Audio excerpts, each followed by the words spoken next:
Buonasera, buonasera a tutte e a tutti.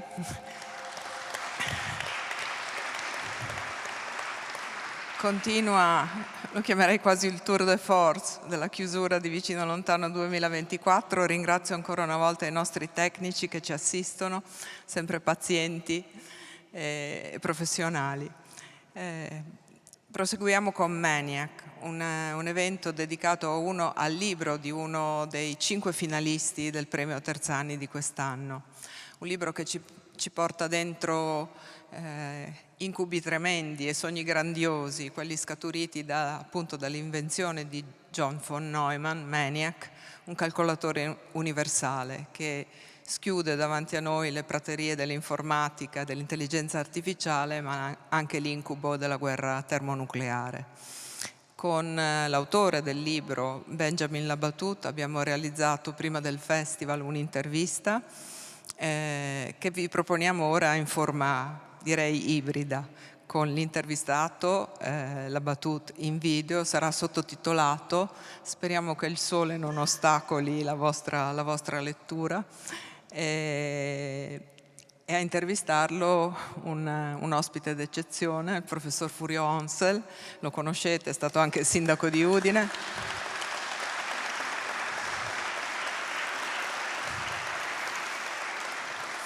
Da noi convocato soprattutto nella sua veste di scienziato. Quindi buon ascolto e grazie ancora, professore.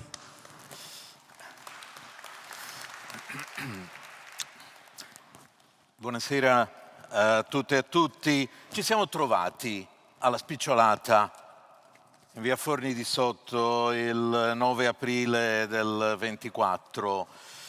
Avevamo un appuntamento virtuale alle 18:30 con Benjamin Labatut.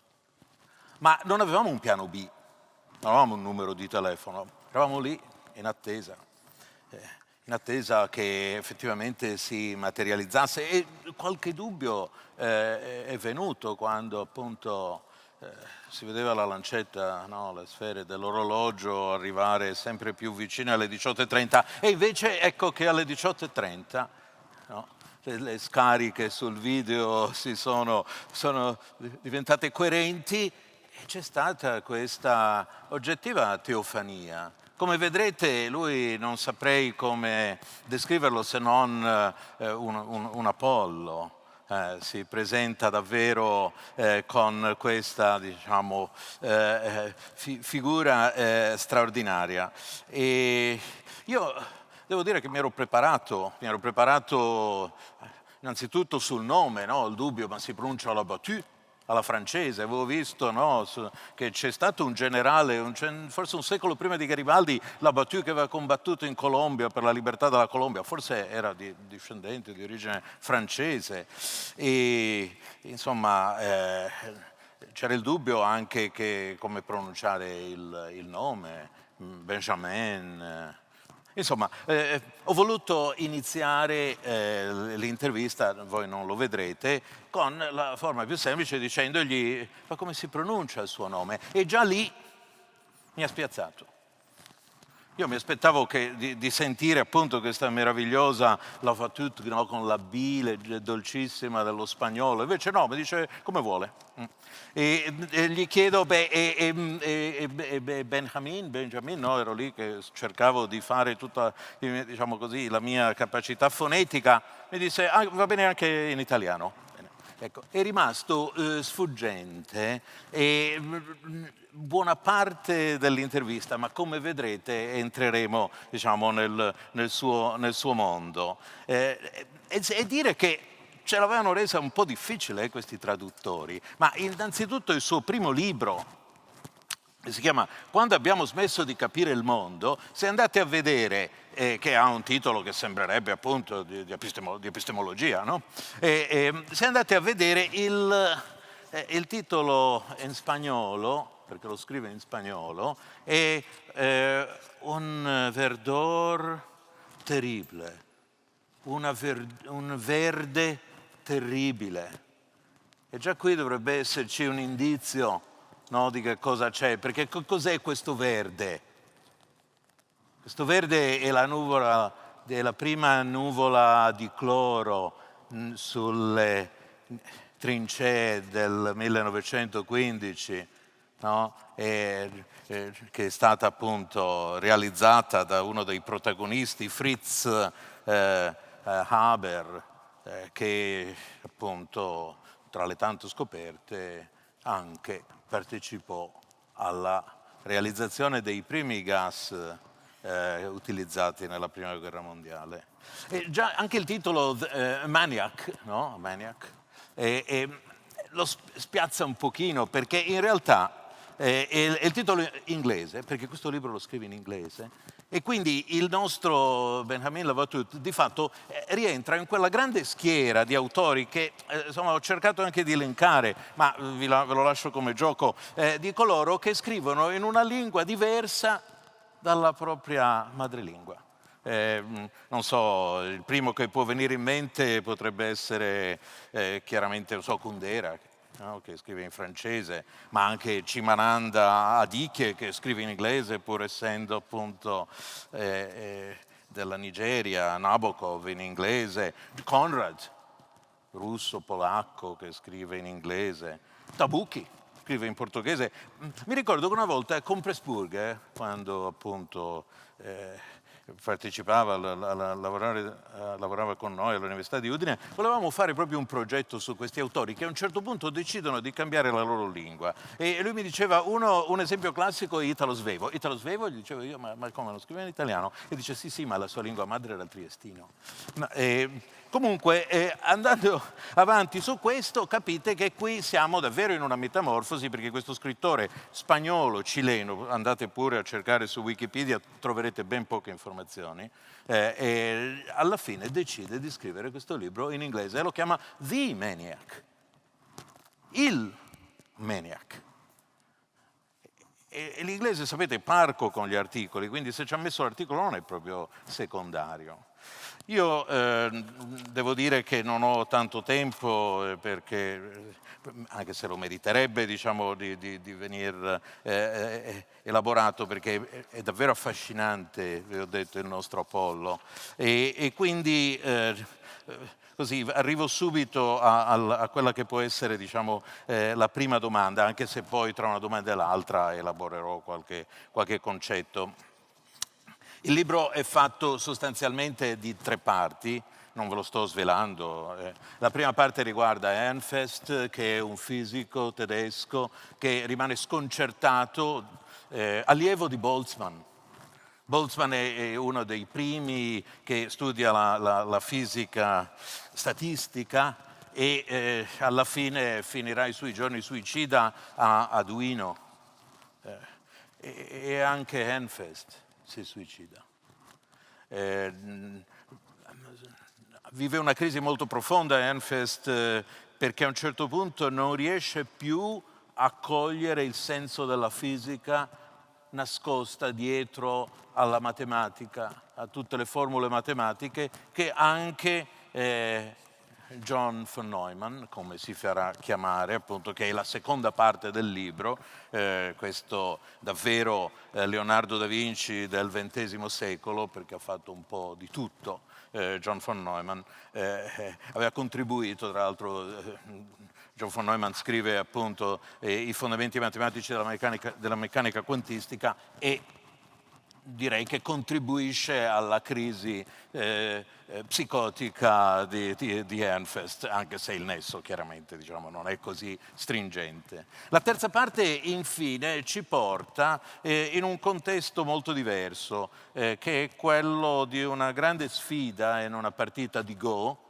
Go avete senz'altro avuto modo di giocarlo se siete andati al Far East Film Festival, perché insomma, è un gioco giapponese e cinese e coreano molto molto diffuso, ma molto difficile, estremamente difficile, più difficile degli scacchi anche per il numero di mosse. E in questa terza parte i protagonisti sono il campione di Go che sfida la prima, diciamo, programma basato sulle reti neurali, che fa un giovane che si chiama, costruisce un giovane che si chiama Demis Hassabis, anche lui abbastanza, diciamo così, originale, e insomma vedremo. Quindi tenete presente che il libro è organizzato. The Maniac. Maniac è non si sa chi sia il maniaco, certamente il maniac era anche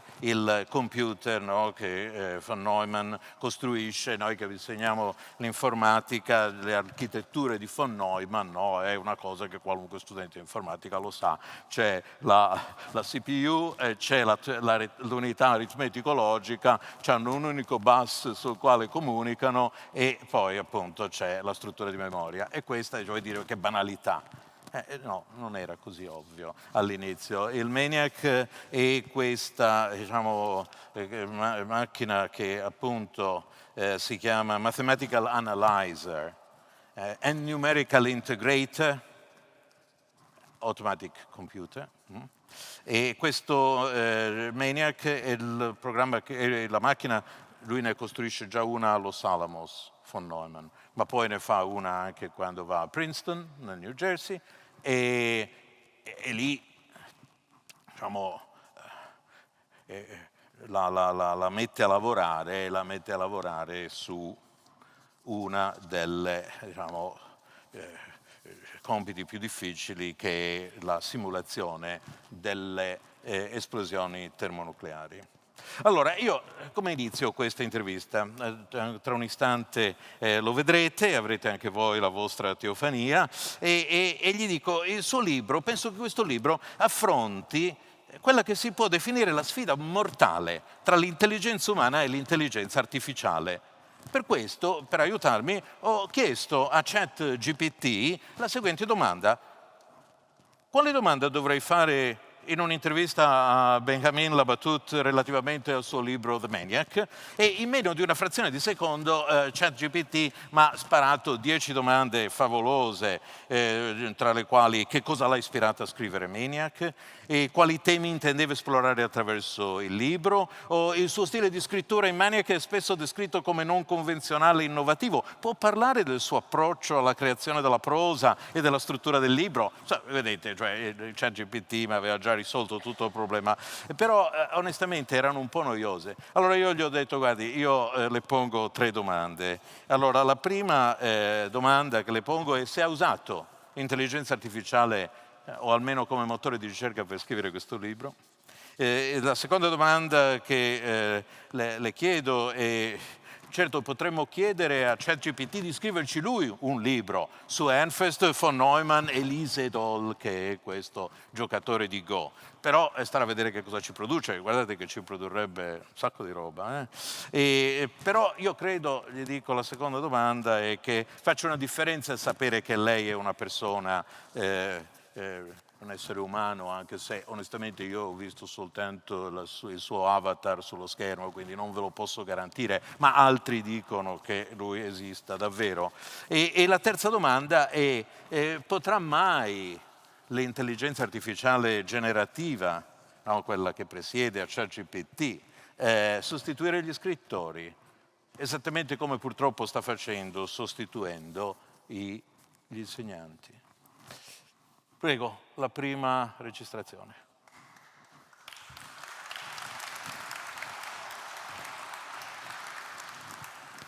Well, okay, no, I didn't use any sort of AI while I was writing the book, because when I was writing the book, these things did not exist. I don't think I would have ever written a book about artificial intelligence had they existed already, because to me, what was fascinating about AI is that it was like a limited thought. It was something that I couldn't understand. It was some great thing that was coming in the future. And I think that is what literature really falls in love with, like unexplainable mysteries, futures that may never come to be.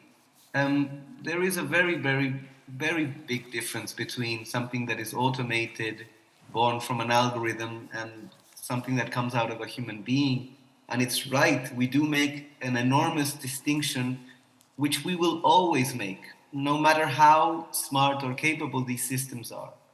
And it has to do with it has to do with pain. It has to do with suffering.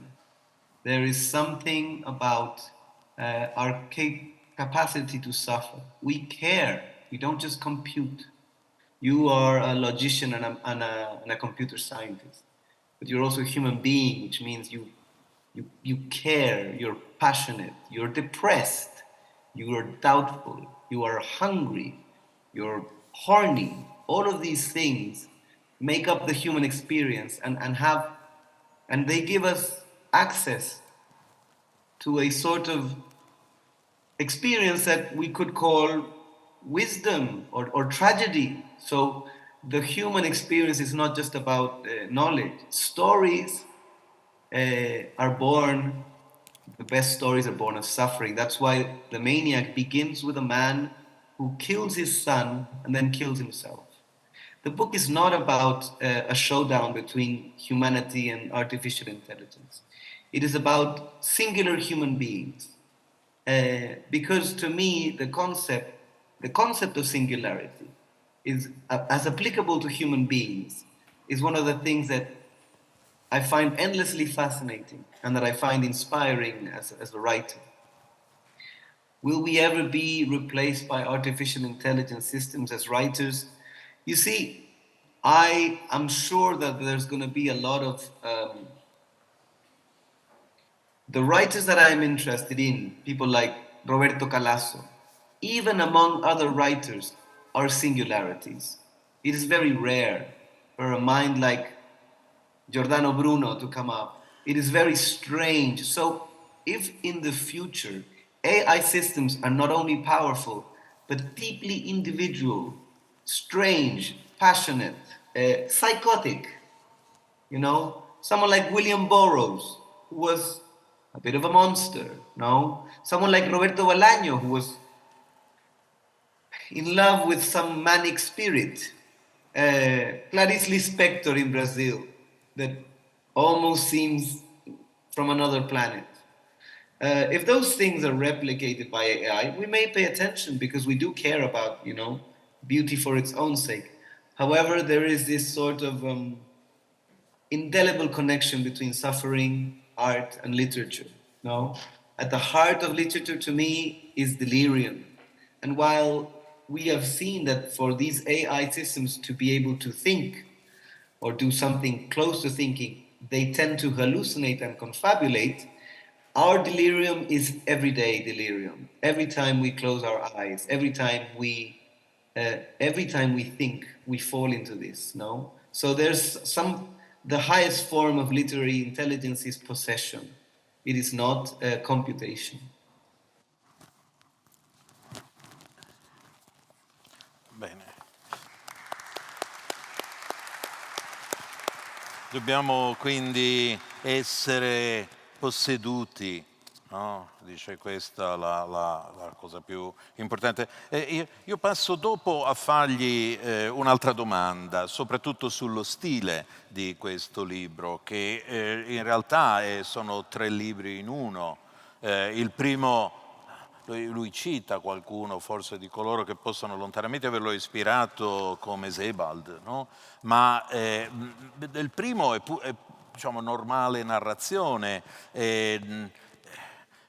l'ultima parte è una sfida di Go, di una partita a Go con tutti i momenti emozionanti, e la parte centrale, quella su von Neumann, invece è costituita da una serie di interviste, da una serie di dichiarazioni su chi è stato von Neumann per loro. Ed ecco che ci sono la mamma, il papà, scusate, la mamma e il fratello. Per esempio la mamma dice: nato 3 giorni dopo il Natale 1903, diverso fin dall'inizio. Non ha pianto dopo lo scappellotto del medico, inquietante. Sembrava più un uomo di mezza età che un neonato. Mi ha sorriso. A 4-5 anni mi ha visto che fumavo guardando fuori dalla finestra e mi ha chiesto: mamma, cosa stai calcolando? Ecco, e questo è, diciamo, il contributo della madre, ma ce ne sono tanti di scienziati, di collaboratori, figure molto importanti come Feynman. Molti di voi, se hanno studiato fisica, hanno studiato sui libri di Feynman. Insomma, è uno stile che ci presenta, ma ne parleremo nell'intervista, von Neumann da tante parti diverse. Però lui dice che non ama le definizioni, questa è appunto la domanda. E allora io lascio perdere.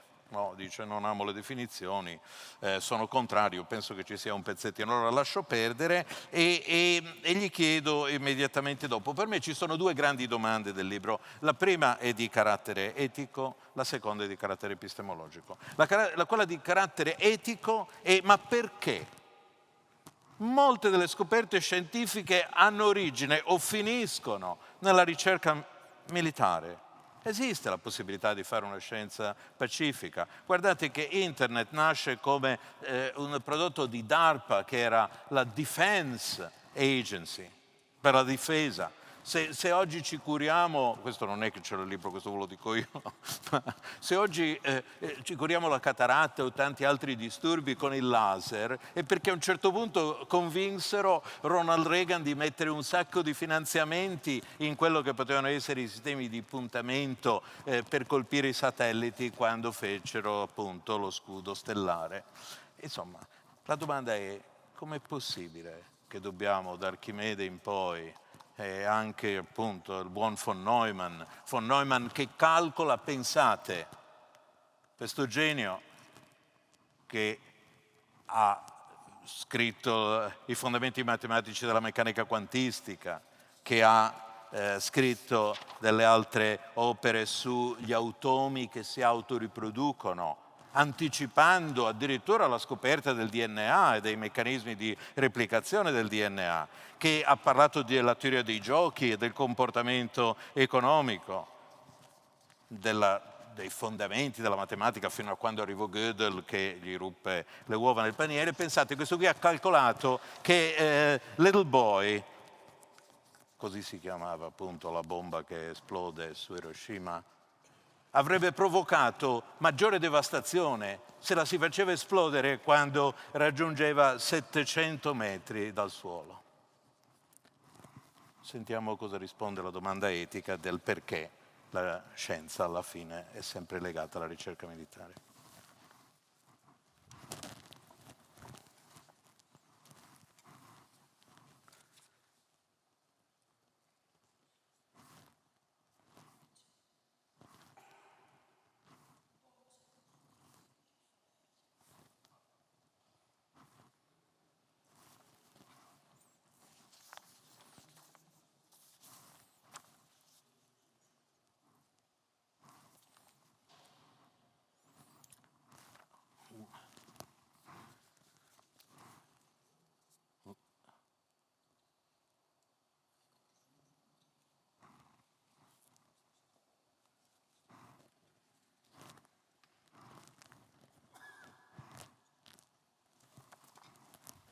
Well, I don't really deal in definitions. As a writer, I think definitions, whether it is of genre, you know, about what the book I'm trying to write, or moral definitions, are just, to me, it's just not a writer's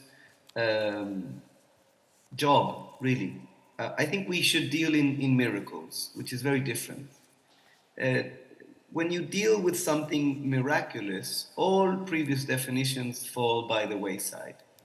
I am not someone who spends a lot of time trying to have properly organized thoughts about the world or myself or the things I write. It has to do with something that I would call, you know, living, embodied, contradictory, paradoxical thought. A writer's intelligence is very patchwork. It's a bit like someone who collects things randomly, because you're trying really through that randomness to tease apart or to sort of portray the semblance of an order within chaos. So we are dealing with I deal at least with very dark materials, and the processes through which I filter those materials are even darker, because literature is a dark art. It's a strange alchemy that doesn't really follow the same rules and that doesn't have the same goals. With respect to what we are, the great, I know that there are large, important questions in the book, but writing is really about the small, unimportant questions. So to me, I take these big, regarding if there is a possible science that is peaceful, of course there is, but we are savage beings. We're also compassionate beings, but we are savage. From the very first time we chipped away at a rock, we've been sort of cutting into reality. Our intelligence, our perception is cutting.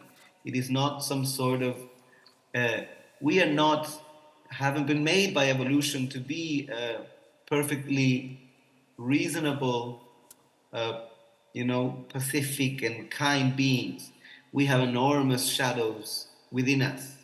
And I think those shadows come from the world itself. So there will always be, always be great dangers in any form of knowledge. Any form of knowledge. Even things that we consider to be in the realm of enlightenment are dangerous.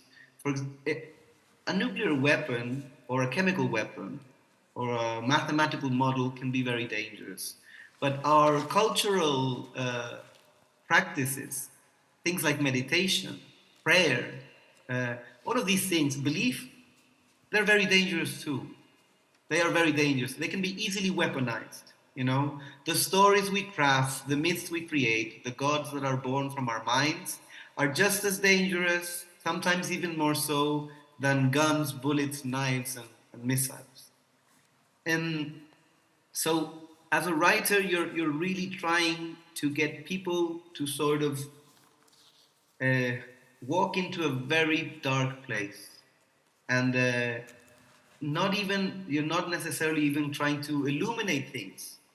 You're trying to get people to step back into the cave. You're trying to get them to walk back into empty churches. And you're trying to get people to sort of feel things out with their subconscious, with the darkest and most mysterious parts of themselves. How do you get to that? Well, at least my method has been to try and get to use the darkest and most mysterious, incomprehensible, singular parts of science to point to that. So it's like a dark mind trying to show us a dark heart.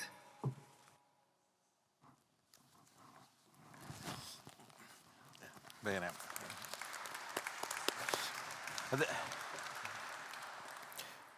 La seconda domanda che gli faccio è quella epistemologica. A un certo punto nel libro, quando parla di AlphaGo, che è questa rete neurale convoluzionale disegnata da Demis Hassabis e che giocherà a Go e vincerà contro l'Isedol, che è il campione, lo stesso Hassabis dice che il funzionamento interno della rete neurale artificiale è quasi incomprensibile per noi, perché non riusciamo neanche a tenere traccia di tutti gli innumerevoli effetti risultanti dagli infiniti miglioramenti che l'algoritmo produce dai suoi parametri interni. Infatti quello che noi facciamo quando addestriamo una rete neurale è giochichiamo con i metaparametri, ma non sappiamo perché alla fine funziona.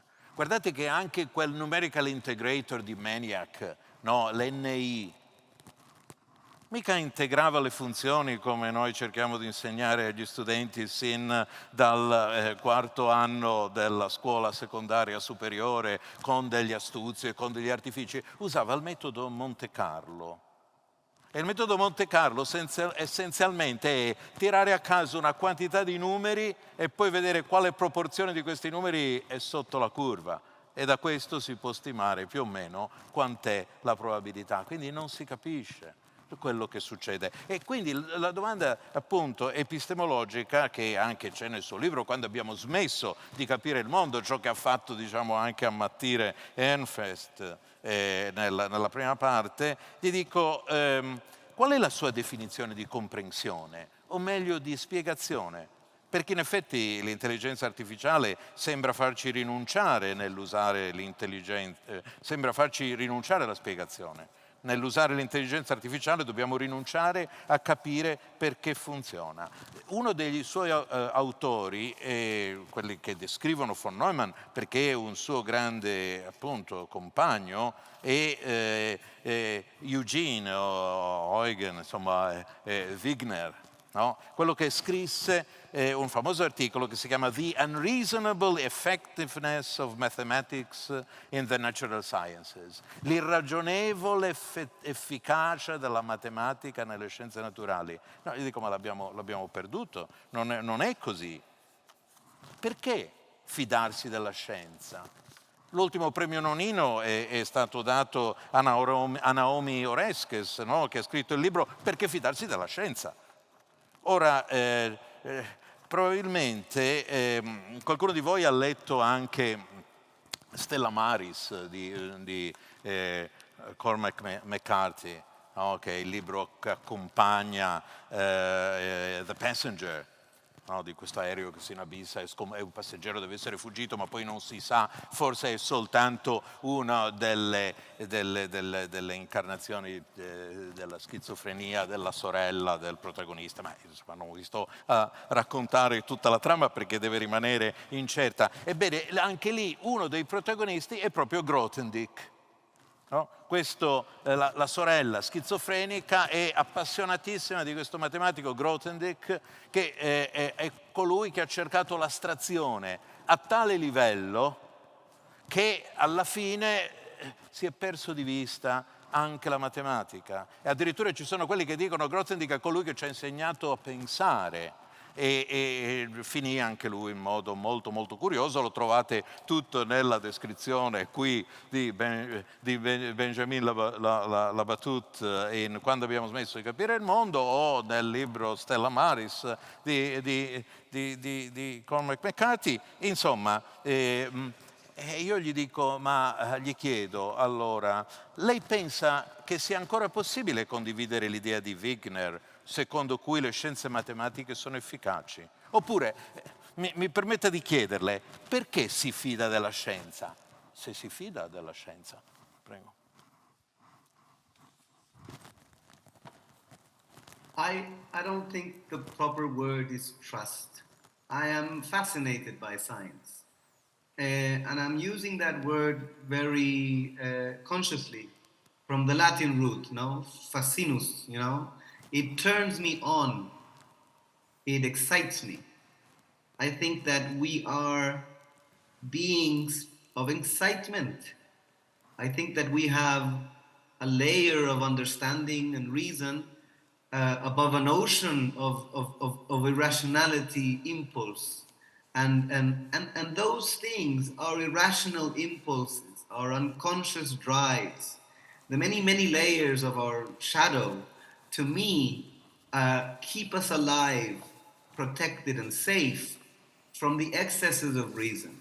I am fundamentally drawn to both things. The book is not about presenting ideas, it is really more about getting people to realize what are the mad dreams of reason, what are the demons that mathematics works with, because they are there. I know they're there because you can just see them in the lives of the people who have called them up. At the same time, I'm also trying, because it's necessary. As a writer, you have to show light and shadow all the time. You know, you have to show an object and you have to show the gestalt around it. So it's not so much about people. I'm not trying only to present ideas in the most transparent way that I can. I'm searching for contradiction. I think that we are only truly alive when we are caught by the paradoxes that arise from our being and I think from the world itself. And that type of knowledge, if it's knowledge at all, it is a knowledge that is bereft of power, because it is something that overtakes you. It is something that doesn't. I am interested in the things about our knowledge that point past our knowledge, that exceed our rationality, that show us that our models of the world will always be expanding and they will always be contracting. There will be things about the world as we step forward when we go back. There are these, we're seeing it right now. We're at a moment of maximal rationality. You know? We're finally creating some of the things that we have dreamed about. Our dreams of apotheosis are almost coming true. At the same time, we see this welling up of unconscious energies, of irrational drives, of magical thinking, of conspiranoia. People are having, and as a writer, I'm saying, well, you need to develop and you need to be an expert in both languages. You have to have a pretty good grip on your conscious mind. You have to understand the wonderful truths and the wonderful models that are coming out from science. And you have to be conversant in the I Ching. And you have to understand why people are suddenly talking about astrology. That used to be like, it used to be like a way in which you would realize who was naive. Why is it coming back now? Even if you don't agree with it, why does the first psychological model created by Western minds projected onto the sky is suddenly a tool being used by people to understand themselves in the world? So in all my books, I'm trying to do two contradictory things at once. So, and hopefully, to me, a writer's real job has more to do with veiling deep truth than with showing it, you know, and then leave it up to people to see how far they can unveil it, you know, and to get them to see that the surprise is up to them. They will undoubtedly, when you are caught by a mystery, when you're caught by deep truth, when you're caught by unverifiable experiences, you will have nowhere to turn to. Nobody's going to explain it to you. Not the wisest person you would meet, not a Nobel Prize winner. When you're in that state, to me, that is what I regard as enlightenment. It is a sort of deranged, wondrous, uh, present moment, ill-fated and painful awareness.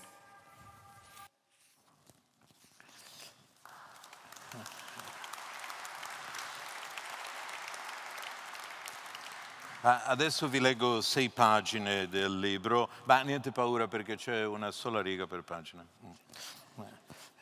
Prima che von Neumann diventasse indifferente a tutto, perché è questo che gli succede, a un certo punto c'è una malattia degenerativa per cui lui, che conosce tanti segreti militari, viene messo in una casa di cura piantonato da 8 militari che non lasciano avvicinarlo da nessuno. E comunque lui poi pian pianino si chiude. Prima che von Neumann diventasse indifferente a tutto e si rifiutasse di parlare anche con amici e parenti, gli chiesero cosa sarebbe stato necessario perché un calcolatore o qualsiasi altra entità meccanica cominciasse a pensare e comportarsi come un essere umano. Lui si prese moltissimo tempo prima di rispondere, con una voce non più forte di un sussurro disse che avrebbe dovuto crescere da solo e non essere costruito. Disse che avrebbe dovuto comprendere il linguaggio, leggere, scrivere, parlare, e disse che avrebbe dovuto giocare come un bambino.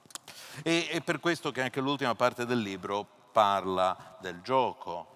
E allora io volevo, visto che sapete anch'io qui ho cercato di promuovere il gioco in varie forme, volevo solo mostrarvi un gioco perché, sì, eccolo, qui me lo inquadra? Sì, sì, inquadra bene? Sì. Riesce? Allora, questo qui è solo per illustrarvi uno dei principi di Grothendieck, no? Di come appunto si può simulare con questo giochino che nasce, diciamo, da materiali poveri. Uno va a tanti convegni e si domanda ma cosa faccio me ne volevo dare un altro qui, cosa faccio delle targhette per i nomi? Bene, e per esempio uno può fare questo gioco che tra l'altro è di Pete Hine, non è mio, e riesce a illustrare come il gruppo di omotopia dello spazio, delle rotazioni nello spazio, è esattamente Z2.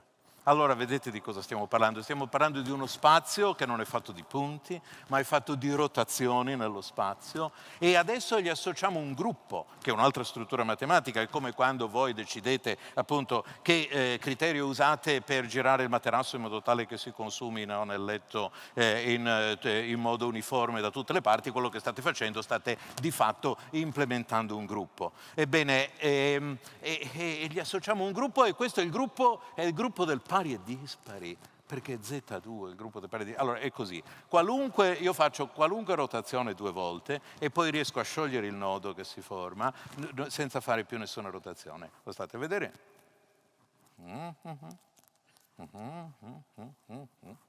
È un groviglio? Ecco. Bene, e questo sì, funziona. Adesso potrei fare tutta la... Cioè, è un gioco, va bene. Allora, così avete capito che cos'è il gioco e come si possa spiegare anche la matematica attraverso il gioco. Però io a un certo punto con la battuta ti dico, ma questo von Neumann, che è uno dei tuoi personaggi, no, dei suoi testimoni, dice che addirittura è moralmente cieco. E lui immediatamente mi corregge e dice no, non l'ho detto io, l'ha detto Theodor von Karman. Gli dico, ma tu che stile stai usando? Dove ritrai von Neumann da tante prospettive diverse, come se stessimo sottoponendo von Neumann a una sorta di indagine, come appunto se stessimo indagando, come se fossimo in un processo. Mi torna alla mente, non so se avete visto il film Manhattan, no, dove a un certo punto tutto il gioco narrativo è basato su questo interrogatorio che viene fatto appunto a Oppenheimer. Bene. E lui fa un po' lo stesso gioco, no? Sono queste testimonianze. Gli dico, mi sembra quasi che stiamo giocando al test di Turing. No, cioè noi non sappiamo chi è, che cosa c'è dietro, no, la mente di von Neumann. Possiamo soltanto dal punto di vista comportamentale o behavioristico vedere come lui ha reagito a queste persone che l'hanno stimolato. E quindi gli chiedo appunto perché ha usato questo stile per rappresentare von Neumann? Le sembrava un robot? Ascoltiamo la sua risposta che è meravigliosa.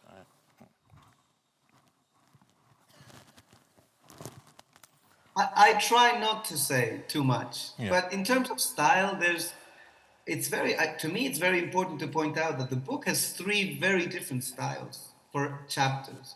The first one is an old European Sebald-styled, melancholy, omniscient narrator, because I believe that there is a certain sadness and knowledge that was necessary to portray the story of a physicist in 1930s Germany. The middle section with this chorus is really because, well, for many reasons. It happens in America, and in America, people like to talk. You know, there's also a moment, I'm portraying a moment where we kind of lost the idea that we could grasp reality from a single perspective.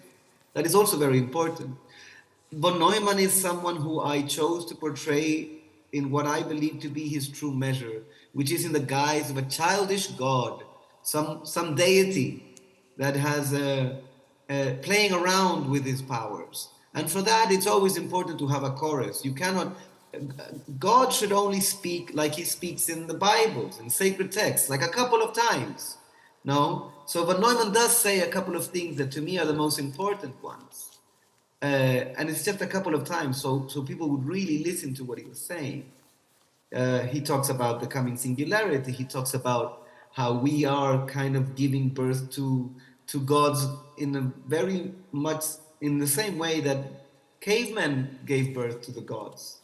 So he does speak, but very, very... And then there's a third style in the final section, which is really, I see it as a sports writing. It's like a sort of disembodied, a little bit of an AI type of just relaying the facts, something that you can pick up from magazines and from news stories, because those are the sources for that story. So the stylistic choices have to do with the object you're trying to portray. And But I don't see, and to me, the middle section where people are just talking about von Neumann is really the most literary and the most common.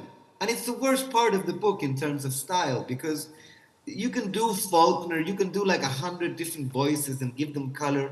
I'm not really interested in that.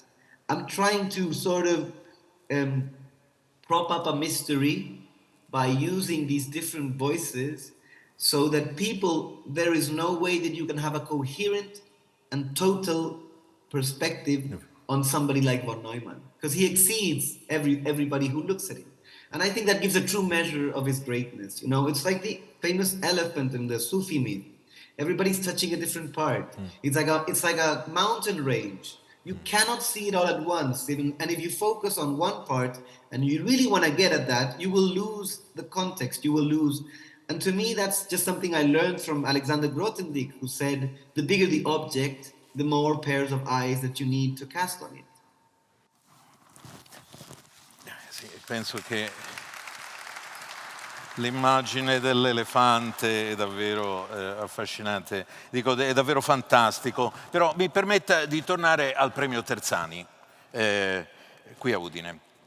Terzani, e qui diciamo, mi lancio in un tentativo di spiegargli chi è Terzani, cioè, è un po' coraggioso e un po' anche arrogante da parte mia, però voglio che dica qualcosa. E dico, era essenzialmente un giornalista, ma in realtà il suo stile è quello che viene chiamato periegesi. Come nell'antichità, la sua scrittura si svolgeva essenzialmente a partire da un viaggio che attraversa lo spazio e il tempo e racconta i luoghi e le persone che vi abitano e naturalmente le motivazioni che hanno per condurre la loro vita. E questo sia attraverso quelli che sono i resoconti dei viaggiatori, ma anche sulla base della sua esperienza diretta. Ora, gli dico, lei si trova in qualche modo a viaggiare nei tempo, nei luoghi, nelle menti di tutti questi scienziati, e di coloro che hanno, insomma, che sono vissuti intorno a loro, ma anche a verificare personalmente se ciò che ha sentito è effettivamente vero. Cioè, si sente, gli chiedo, in sintonia con Tiziano Terzani in qualche modo?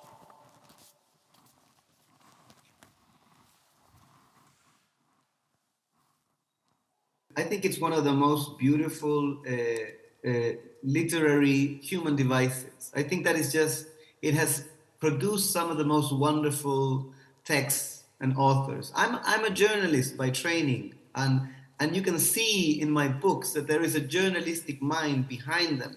No, journalism has a lot to do with cherry picking. It has a lot to do with sympathy, how you relate to what you have in front of you. It doesn't have all that to do with, it has to do with amazement more than understanding. You're trying to inhabit a space that is larger than yourself. I think that what you're describing as Terzani's method is beautiful, and I think it's timeless. I think it's never going to go out of fashion because it is very honest, about how you are just one nervous system traveling through either the world, or in my case, it's usually books. I have that sort of wanderer's attitude, but the cities that I walk through are scientific papers, sometimes written by grad students, that nobody else reads, and that I find in journals, and that I find in preprints, and that I tease out in the same way, because to me the outside world has been already well trodden, by greats like Terzani, or by people like Sebald, or by people like Rousseau, these wondrous walkers. It's a habit of the mind which should always be kept alive. We really, in a very, very real way, thinking and walking, thinking and perceiving with your lived body are almost the same thing. They are connected in very, very deep ways. And I think that a text that does not wonder, and a text that is not constantly inspired by the wonders you see while you are wandering, is really something quite dead, So I absolutely resonate with this style of writing. Credo che senz'altro la giuria, gli dico, sarà stata molto lieta quindi anche di questo suo apprezzamento, e anche Angela Terzani, gliel'ho detto infatti ieri quando l'ho incontrata al Giovanni da Udine, che aveva, diciamo, espresso questi concetti anche di apprezzamento. E immediatamente dopo gli dico: ma mi permetta ora di farle una domanda personale? Stiamo finendo, sì. C'erano 9 pagine, siamo a pagina 8, mi sembra. Sì. No, 10, siamo a pagina 8. Dico, mi permetta di fare una domanda personale. Ha una formazione scientifica? Ha detto di essere un giornalista, ma poi ha accennato che legge i preprint e insegna agli studenti. Come riesce a gestire tutto questo?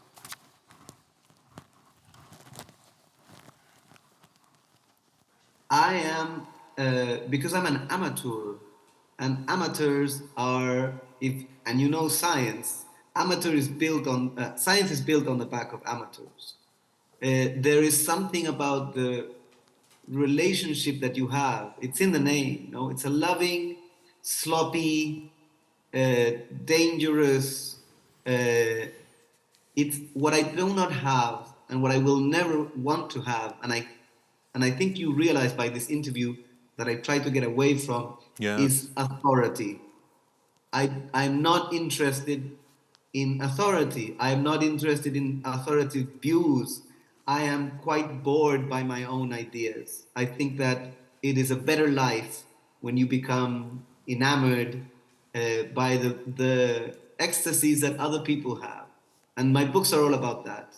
It's trying to, and I know when I start them out that there's a limit because I'm never going to understand what Werner Heisenberg did while he was having his epiphany. I will never understand somebody like von Neumann. I will never understand how you kill your child and shoot yourself, or the things that Lee Sedol can see on a go board. The beauty that I know is there, but I cannot see, that's what makes me write. And that's why I'm fascinated by mathematics, physics, and science, because there's beauty there that I cannot see. And I just feel like I'm like a blind man shouting out that it's there. Bene. A questo punto gli dico, stiamo per terminare l'intervista, mi permetta di farle alcune brevi domande. Dico, conosce, lui è cileno, gli dico, conosce e apprezza Claudio Naranjo? Il motivo per cui lo cito è che quando ero rettore, no, gli abbiamo conferito la laurea honoris causa in scienze della formazione. Naranjo fu un grande studioso di meditazione. È morto di recente, purtroppo. Ecco cosa mi risponde. Prego. I would go with Francisco Varela over Okay. Claudio Naranjo because they are the same species of being, but there's just something about the flavor of Varela or Umberto Maturana's mind Yeah. that is more resonant with me than the mysteries of depth psychology that Naranjo explored. It's But always good for a mystery to have at least some point of contact to measurable reality. To me, those are the most intriguing ones, where it's like reality itself is telling you that this is mysterious but real, which is wonderful. While in the things that literature deals with or that psychology deal with, you never know. They could just be dreams and hallucinations. Ecco, insomma, mi sfugge sempre, ci sono soltanto 2 domande alla fine che gli pongo. Una gli dico, ma c'è a un certo punto nella partita di Go, 19x19, si mette una pietra, si mangiano delle pietre, alla fine sembra tutto omogeneo, ma si riescono comunque, chi lo gioca in modo approfondito, a leggere delle immagini. C'è un personaggio, e gli dico, ma è l'uomo del futuro, si chiama Aja Huang, ed è quello che, quando DeepMind, che è il nome del programma della rete neurale, dice quale mossa fare, è quello che prende la pietra, la pedina e la sposta. E dico, è lui l'uomo del futuro. Un tempo, no, mi ricordo appunto che c'era il preside del Malignani che diceva appunto noi non facciamo più, ma noi facciamo fare. No, perché questo era il principio delle macchine. Ma adesso invece sono le macchine che fanno fare noi. Allora gli dico, e lui si è reso conto anche lei di questa strana situazione, di se Aja Huang è davvero l'uomo del futuro, quello che eseguirà quello che gli dice la macchina? Prego. He was a member of the DeepMind team that had to play out the moves on the board that the algorithm chose. He had to physically move the stones. And while Lee Sedol actually makes fun of him Yes. in the book, he Yes. says, well, he didn't move, he took Yes. very small sips of water. But then I spoke to Demis Hassabis in person and we talked about it. And, you know, I don't see it as something apocalyptical, as if in the future we're going to be moving around according to the rules of. I think he's like a monk-like character. He is someone who knows he's in the presence of something new, even slightly sacred. He understands Go in a way that the other people in the DeepMind team did not. So I think his commitment, his silence. We should always we should never lose our trust in silent men and women who are perhaps doing things that seem very unimportant, rote, boring, uninteresting. Because I know for a fact that those are the ones who end up changing the world. It's not people who are heads of companies. It is everyday miracles that happen in people who can step away from it all and who can sit by themselves and be quiet and perhaps have a minor role. No, I think there is, as a writer, I know because half of the books in my library have been written by those sorts of people. They just inhabit a different time frame. They're thinking not about the present, they're thinking about eternity, which is always present. No, there are certain things that simply exist outside of time, and there are certain men and women who have a feeling for that. And I think they're very precious. Ecco, adesso ci sarà l'ultima domanda che poi sfumerà nella finale, dove io non intervengo più, quindi io adesso mi congedo da voi, colgo l'occasione ovviamente per ringraziare questo grande privilegio di avermi permesso anche a me di vivere l'emozione in questa sorta di grande balena, no? Di essere questo piccolo Giona, e ringrazio Paola Colombo per appunto la sua anche delicatissima gentilezza con la quale riesce ad avere però la fermezza di guidare tutta questa straordinaria macchina. No? È difficile riuscire a coniugare questi due aspetti, ma lei ci riesce, quindi la ringrazio. Ringrazio, beh sì, se volete, però non è la fine del... Cioè, è il mio sentimento, anche Franca Rigoni che diciamo, oggi non ha voce perché non ha voce, ma ho visto appunto con quanta passione appunto riesce a infondere la fiducia in tutti coloro che qui si cimentano. Una parola la voglio anche dire per Entr'Acte, che è il service. Quando mi hanno detto che c'era Entr'Acte, ho detto ma guarda qua, mi toccherà forse giocare a Go sui tetti di Udine, no? Come appunto Man Ray gioca con Picabia, no? Nel famoso film di René Clair, dove appunto con la musica di Satie. Detto tutto questo, io chiudo con una domanda che, come vi ho detto, quindi ringrazio Entr'Acte, e con una domanda che come vi ho detto ce l'avevo sulla punta della lingua, non ho potuto fare a meno di fargliela, anche perché c'è un'altra grandissima opera letteraria che si chiama che è sul Go, che si chiama Il maestro di Go di Yasunari Kawabata, che è effettivamente diciamo, la storia di questo grande maestro che perde la sua ultima sfida e poi muore, ma non è che muore perché ha perso, ma perde perché sta morendo. E allora dico, lei, ho letto in parallelo il suo ultimo capitolo, mi sono riletto il libro di Yasunari Kawabata e le rubo un po' di tempo. Le rubo un po' di tempo se le chiedo cosa ne pensa di quella partita di Go. Ecco, adesso sentite la sua risposta e poi c'è il finale, quindi io vi ringrazio e abbiamo finito.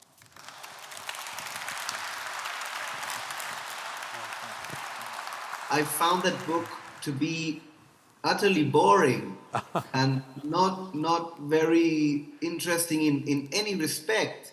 And I was like, how can this be? It's The Go Master by Kawabata, who is a wonderful writer. And then I realized when I researched, he's actually doing sports writing. The book comes from things that he would write for the newspaper for a very informed audience.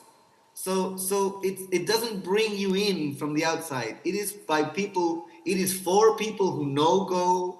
It's like sports writing. He's like describing, you know, if someone wrote about a tennis match between Roger Federer and some other superstar, they wouldn't say, oh, that was a beautiful backhand.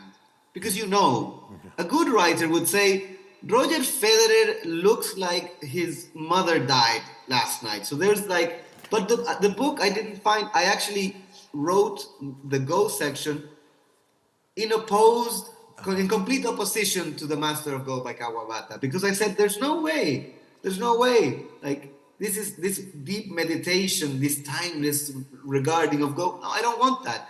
I want people to read this and not be able to stop. I want them to realize that something fundamentally new happened.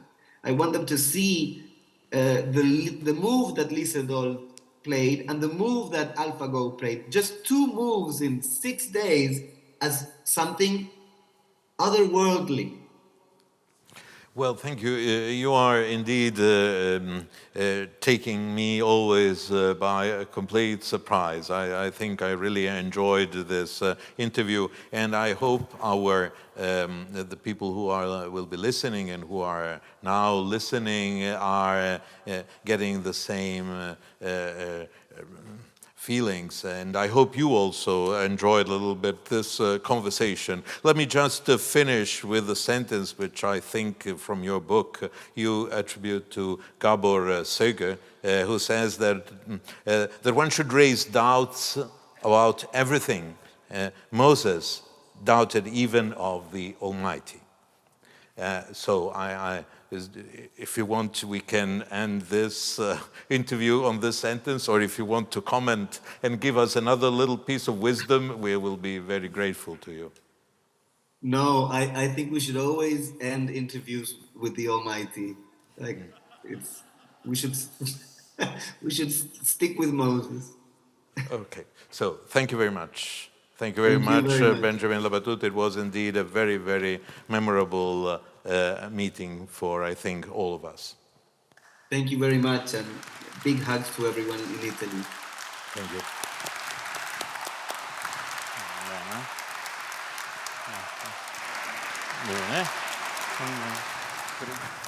Forse i suoi studenti già lo sapevano, ma noi abbiamo scoperto oggi uno straordinario performer. Grazie. Se vuole... Spero abbiate goduto tutti di questa straordinaria intervista, di questo dialogo tra 2 intelligenze. Il libro di Benjamin Labatut, Maniac, edito da Adelphi, era uno dei 5 finalisti del premio Terzani di quest'anno. Grazie infinite al professor Onsel per essere stato con noi.